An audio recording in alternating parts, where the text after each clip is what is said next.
성경은 하나님과 우리의 관계를 가끔 목자와 양으로 말씀하시죠. 양은 목자의 돌봄 속에 있을 때 안전합니다. 하나님께서는 또한 우리를 목자로 세우시고 영혼을 돌보라고 하십니다.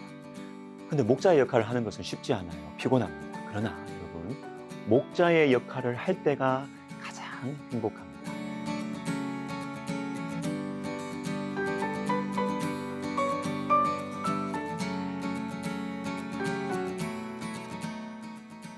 오늘 본문 앞에 나오는 스가랴 10장에 이런 말씀이 나옵니다. 내가 그들을 향하여 휘파람을 불어 그들을 모을 것은.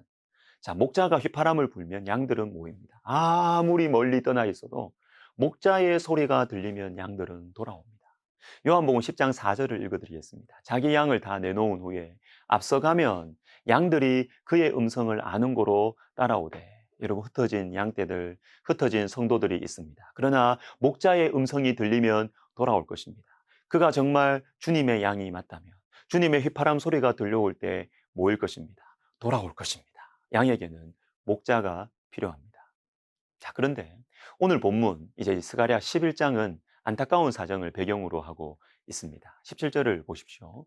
화 있을진저 양떼를 버린 못된 목자여. 자, 하나님께서는 영적인 지도자들과 정치 지도자들을 성경에서 목자라고 이렇게 부르셨어요.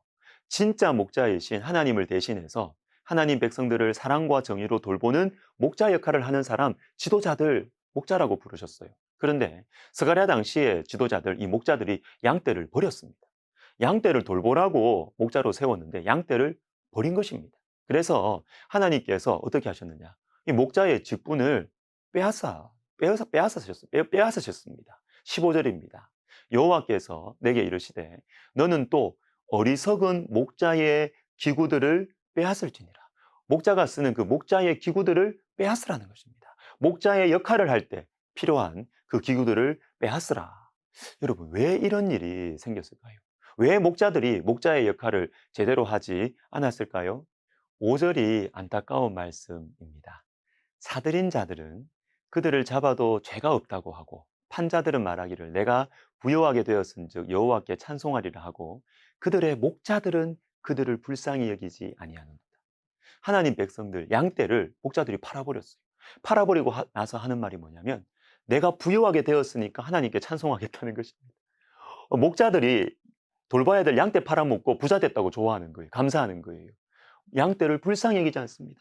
목자가 자신이 존재하는 이유와 목적, 이걸 잃어버린 것이죠. 잠깐의 유익 때문에, 자기의 개인의 이 부와 안락 때문에.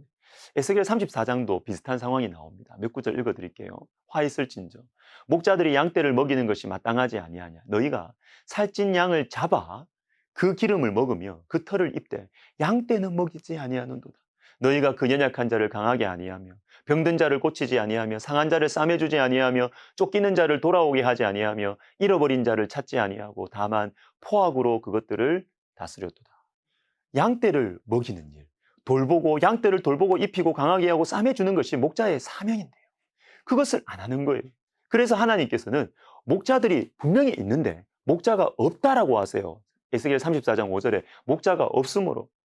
정말 목자가 없는 게 아닙니다. 있었어요. 그런데 목자의 자리, 목자라는 이름을 가진 사람들은 있었지만 목자의 사명을 감당하는 사람들이 없었기 때문에 목자가 없다 이렇게 말씀하세요.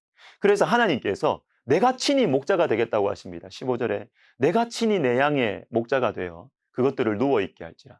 여러분, 하나님께서 친히 목자가 되신다는 이 말씀은 언뜻 보면 축복의 말씀처럼 들려요.